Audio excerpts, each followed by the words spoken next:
कर्नाटक की विधानसभा में पाकिस्तान जिंदाबाद के नारे लगाए गए थे। When this incident happened, none of the people, those who were present, except one journalist. बोल नहीं सकते, बैठ जाओ, बैठो। उन्होंने इतना कहा कि ये जीते तब पाकिस्तान जिंदाबाद के नारे लगे। Stop banging the table, Derek. Stop banging the table. जो ओवैसी साहब वहाँ बैठते हैं ना, उन्होंने मेरा नाम रख दिया मौलाना डॉक्टर राधा मोहन अग्रवाल। खाली मुझे कहते थे कुरान पढ़ते हैं मौलाना है, कुरान पढ़ते हैं मौलाना है। अरे कुरान मैं पढ़ता हूँ, तुम तो मुसलमान हो, बचपन से पढ़ते हो ना। मैं पढ़ूं और बताऊं कुरान में क्या लिखा है? मार हो जाएगी, मार। नो प्लीज, उन्हें बैठा दें, नहीं जा रहा उन्हें रिकॉर्ड पे। बैठाएं। आप बोले, आप बोले। माननीय उपसभापति महोदय, बहुत ध्यान से मैं नासिर साहब को सुन रहा था। वो किसी शायर ने कहा है, तू इधर उधर की न बात कर, तू बता कि कारवा कहाँ लुटा। मैं बताऊंगा इन्हें कारवा कहाँ लुटा है। मेरा भाषण समाप्त होने दीजिए, मैं ठीक से इन्हें एक्सपोज करने वाला हूं। जी प्लीज, माननीय उपसभापति महोदय, अच्छा डिस्कशन आप चलने दें। आप मैं इनकी बातों को सुन रहा था और मैं इस सदन के संज्ञान में लाना चाहूंगा। माननीय सदस्य सैयद नासिर हुसैन जब इस बारी राज्यसभा में चुने गए, जब ये इनके जीत की घोषणा हुई, मैं उस समय कर्नाटक के बेंगलोर में था। कर्नाटक की विधानसभा में पाकिस्तान जिंदाबाद के नारे लगाए गए थे। भारतीय जनता पार्टी के कार्यकर्ताओं ने विरोध किया, उनको पकड़ करके जेल में भेज दिया गया। भारतीय जनता पार्टी के कार्यकर्ता जो इस पाकिस्तान जिंदाबाद के नारे का विरोध कर रहे थे, उन्हें जेल में भेज दिया गया और इन्हें प्रचित किया गया। ये लोग, बैठाइए इनको, इन्हें बैठाइए, ये बोल नहीं सकते। बैठ जाओ, बैठो। आपस में बात नहीं, प्लीज प्लीज, आप बैठो, बैठो। प्लीज प्लीज, आपस में बात नहीं, आपस में बात महोदय, आप चेयर को संबोधित करें। हम लोग नहीं, चेयर को संबोधित करें। सभापति महोदय, प्लीज आप चेयर को संबोधित करें। सभापति महोदय, आज देश के लिए गौरव का दिन है। देश के आम मुसलमान के लिए, देश के गरीब मुसलमान के लिए, देश के पसमंद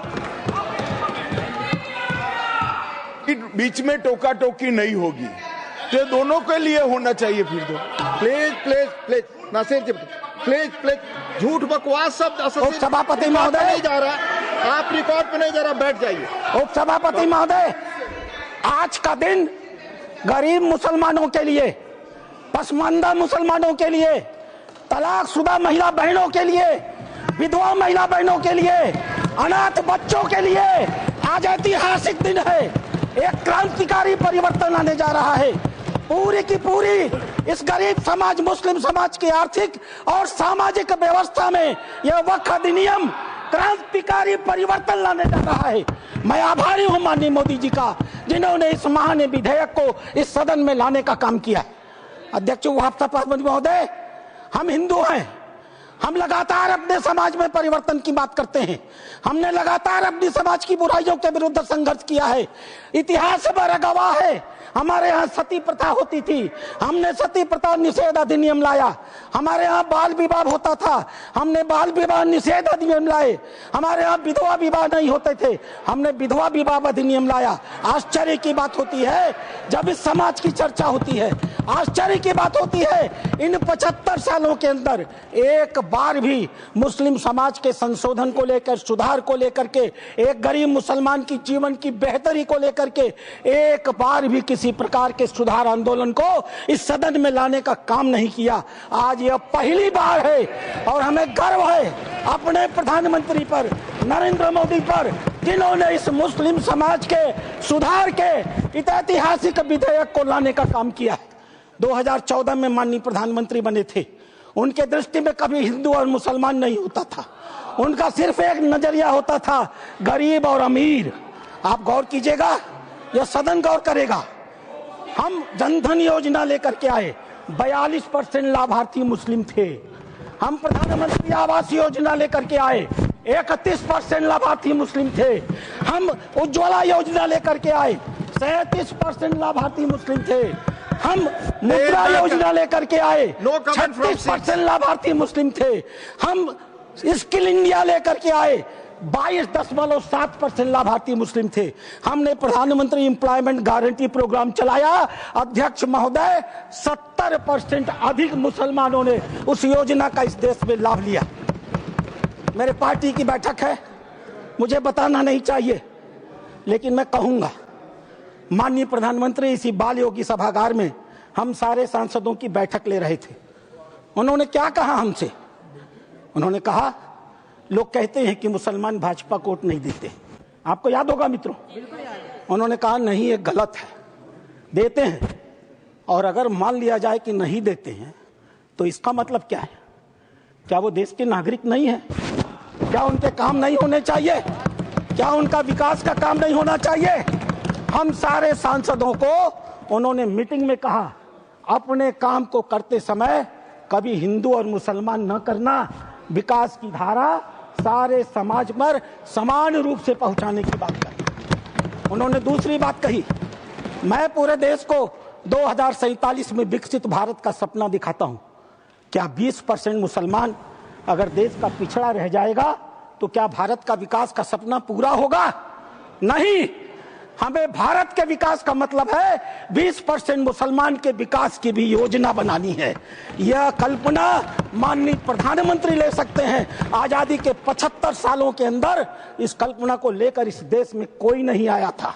और तीसरी बात उन्होंने कही, सरकार के, और सबसे महत्वपूर्ण बात है, सरकार के स्तर पर सरकार जो कुछ भी कर सकती है मुसलमानों के जीवन की बेहतरी के लिए हम करने का प्रयास करेंगे।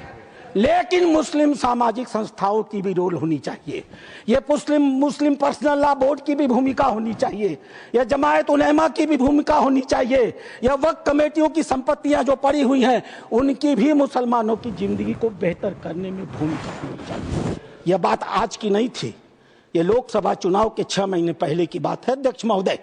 उस समय वो कल्पना लेकर चल रहे थे कि अगर हमने मुस्लिम वक्फ की संपत्तियों का बेहतर उपयोग कर लिया, पारदर्शी उपयोग कर लिया, उनकी आय को बढ़ा दिया, उनके ऊपर जो कब्जा करके लोग बैठे हुए हैं उन कब्जेदारों को हटा दिया, तो स्वाभाविक रूप से जो अकूत संपत्ति पूरे भारत में मुसलमानों के पास आएगी, हम उसका इस्तेमाल गरीब मुसलमानों की शिक्षा के लिए, जीवन की बेहतरी के लिए, उनके मुसलमान महिलाएं दर बदर भीख न मांगे, अपनी इज्जत का समझौता न कर सकें, कोई बूढ़ी मुस्लिम रात को खाली पेट सोने के लिए मजबूर न हो, हम उसके लिए व्यवस्था करके लाएंगे।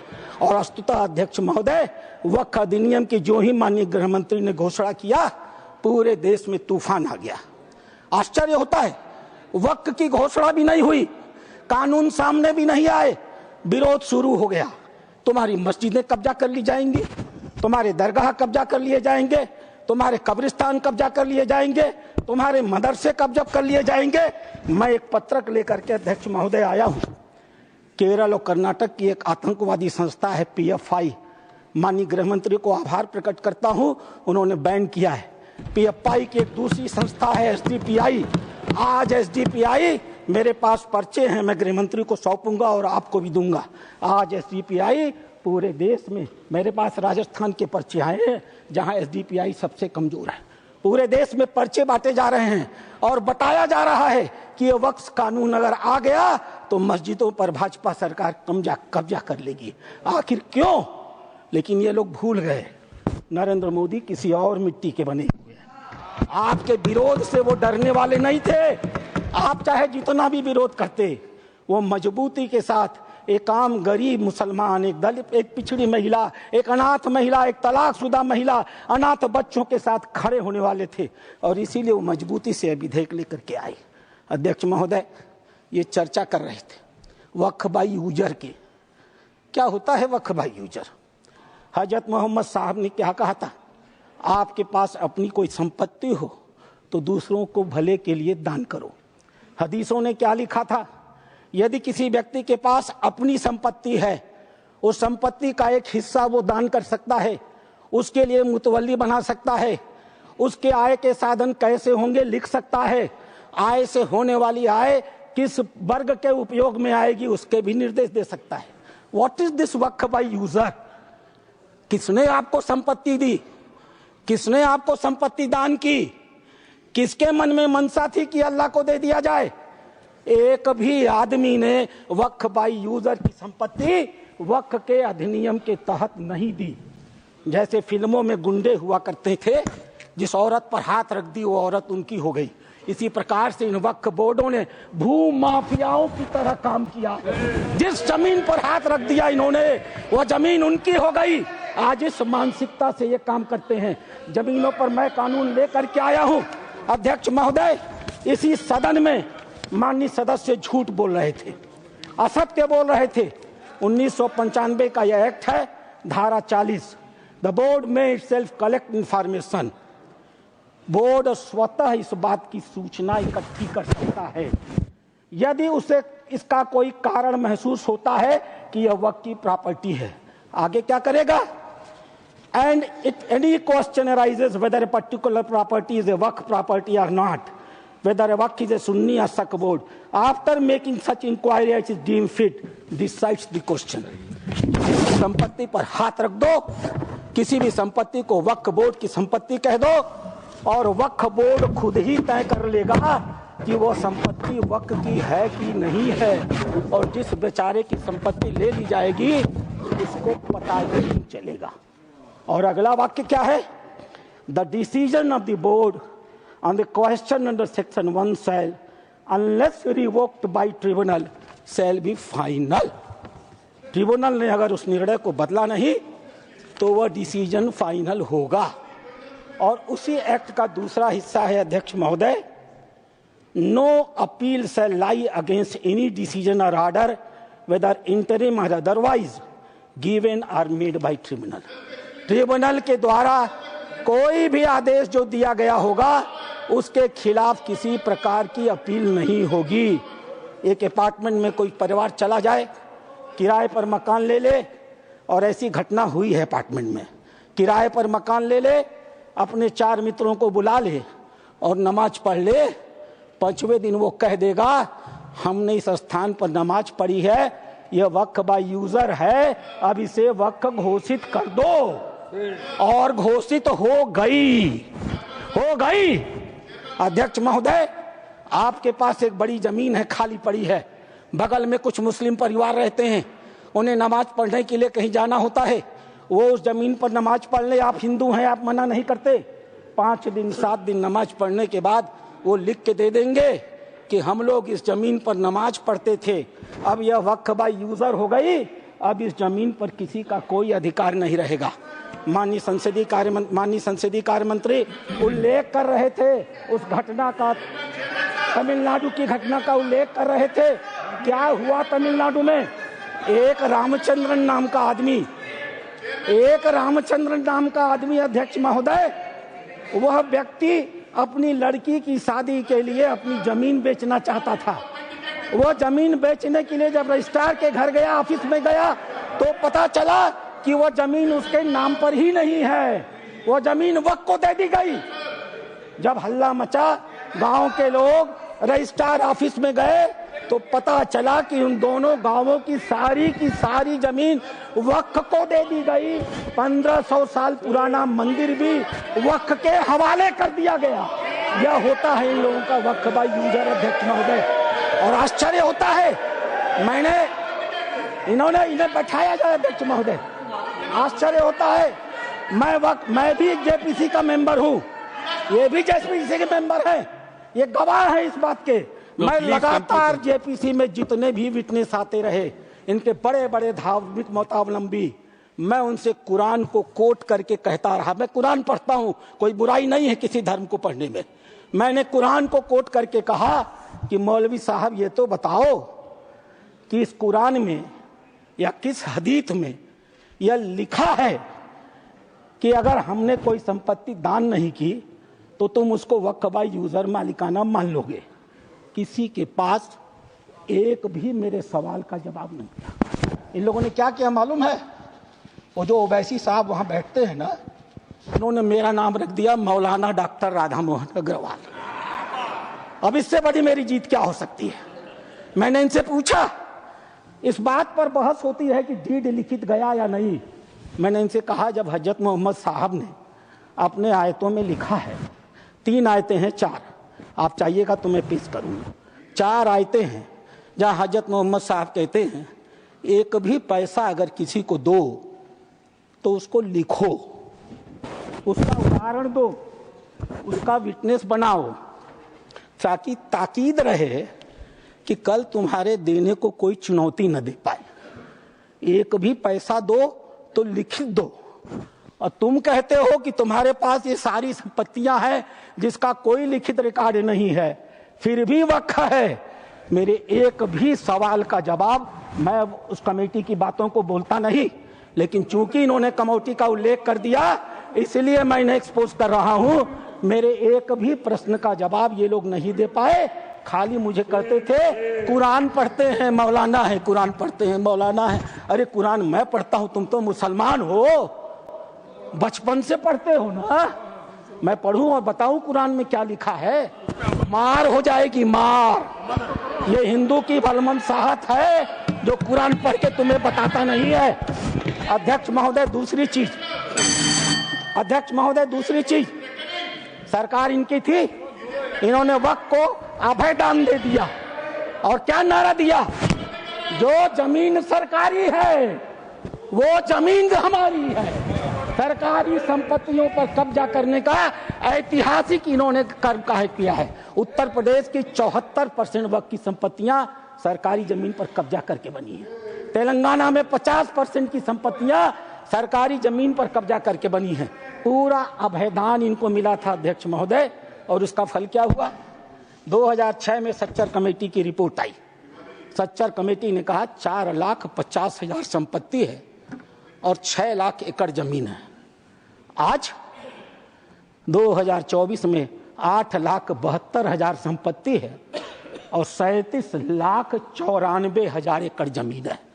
2006 से 2023 6 लाख एकड़ से बढ़ करके 37,94,000 एकड़ जमीन इनकी हो गई। इन्हें बताना तो पड़ेगा सभापति महोदय कि आखिर 31 लाख अतिरिक्त जमीन इन्होंने पाई से कहां से है, इन्हें उसका उदाहरण देना पड़ेगा। मेरे पास ये रिपोर्ट है, यहां बोलने के पहले मैंने इस रिपोर्ट को ऑथेंटिकेट किया है, माननीय उपराष्ट्रपति महोदय के पास इसको लिख करके भेजा है। ये सांसद महोदय कर्नाटक के हैं, पाकिस्तान जिंदा वाले। एक शब्द भी इन्होंने इस रिपोर्ट के बारे में नहीं बोला।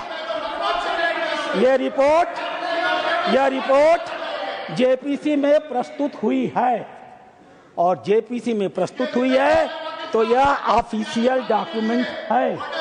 यह रिपोर्ट मैं पढ़ूंगा अध्यक्ष महोदय, यह मेरा अधिकार है। मैं आपको बताऊंगा कि कर्नाटक के अंदर किन किन नेताओं ने वक्त की कितनी कितनी संपत्तियों पर कब्जा कर डाला है। नाम पढ़ता हूं मैं, Qamrul Islam foreign minister, Suryavanshi ex MP, CM Ibrahim ex union minister, Rahman Khan ex union minister, Abdullah Sharif waqf board official, NA Haris MLA, MA Khalid ex CO, Mumtaz Ahmed Khan chairman, Mohammed Sanaulla IAS, mister Sindhu Giri former minister, MF Pasha IPS, Kaneez Fatima MLA, CK Jaffer Sharief foreign minister. और एक नाम अध्यक्ष महोदय, प्लीज कंक्लूड, अदरवाइज एक नाम अध्यक्ष महोदय, we will take it from the party time की मर्यादा में। Sir please conclude, otherwise we have to take it from the party time. मैं कंक्लूड कर रहा हूं। इस सदन की मर्यादा में मैं एक नाम लेने से इनकार करता हूं, वो इस समय सदन में है भी नहीं। नाम क्या है अच्छी तरह से जानते होंगे।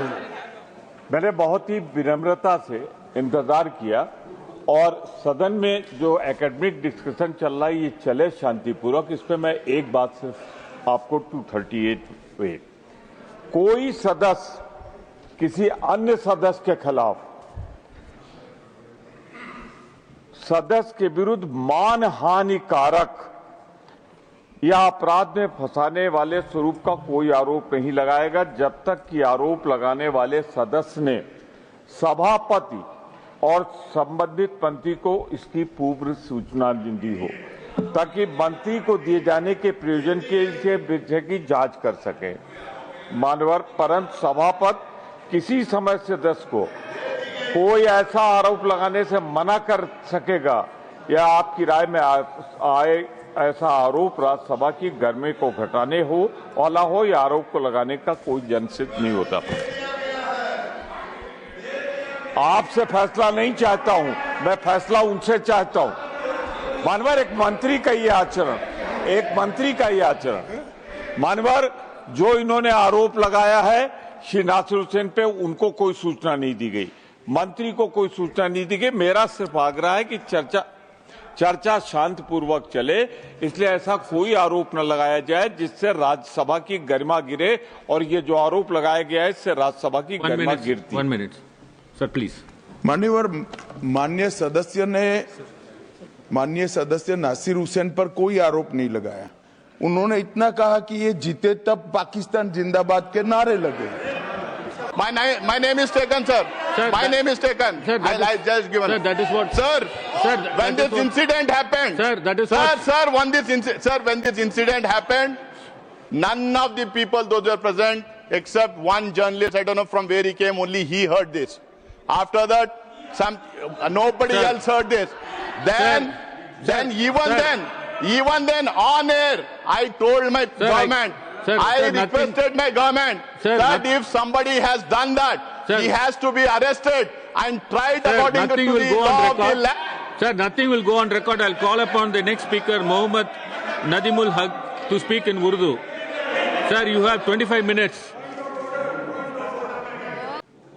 A member has a right to give personal explanation when his name is mentioned or he has been named by some other member. Kindly go through the rules. यानी अभी बोलते हैं एक्सपेंस करेगा, एक्सपेंस कैसे करेगा? Sir, how do we expense that? It cannot be expensed. His speech will be reviewed, sir. No, personal explanation. If somebody says something against me which is not correct, I have a right under Rule 41 for a personal explanation. 41. Sir, he has spoken with the permission of the chair. No. Sir, and we will review his speech. I am in the dark. Sir, we will review his speech. I am in the dark. I was not in the know. Sir, we will review his speech. I was not in the know. We will review his speech. No, you cannot encroach upon the right of a member. Rule has given the authority. Sir, we will review his speech, sir. No, sir. Sir, you can. My authority, my right cannot be encroached upon. We will review his speech. Sir, I call upon the next speaker, Mohammed Nadimul Haq. This is not fair. Sir, he will speak in Urdu. When personal allegations are made, you give a chance to clarify it. Just 10 seconds. I will do that, 10 sir. seconds. I will do that. After the speaker completes, I'll just clarify, get a clarification. You now only 30 seconds. Sir, 1 minute, sir. After the Honorable Home Minister spoke and said Honorable Member could give an explanation, the chair gave him a chance, he spoke about it. I've heard it. Many of us heard it. Post which you have called Honorable Member Haq to speak. Then Sukendra Shekhar Roy, the member from TMC, Honorable Member, asked the same point. But after the Home Minister spoke, the chair has given him a permission. He stood and spoke. He even went to the extent, I'll recall what he said.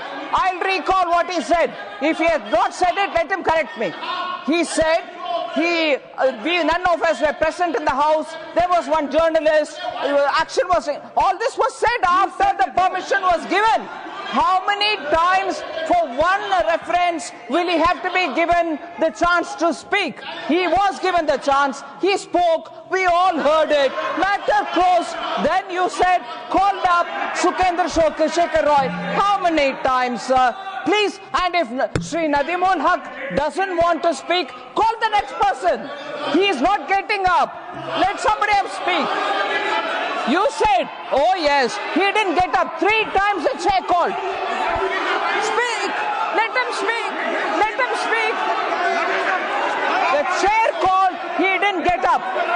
chair called, he didn't get up. When the chair called, he didn't get up. Stop banging the chair.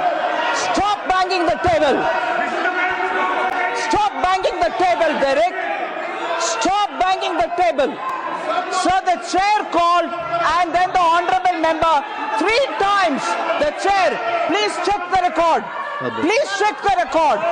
Please check the record. Please check the record. I want to say it. Please check the record. The chair called him 3 times. The chair called him 3 times. He didn't even get up. Chair called him 3 times. He didn't even get up. Then move to the next speaker, yeah. What is this? He wants to speak 3 times. You want to be called 3 times. Is there some order?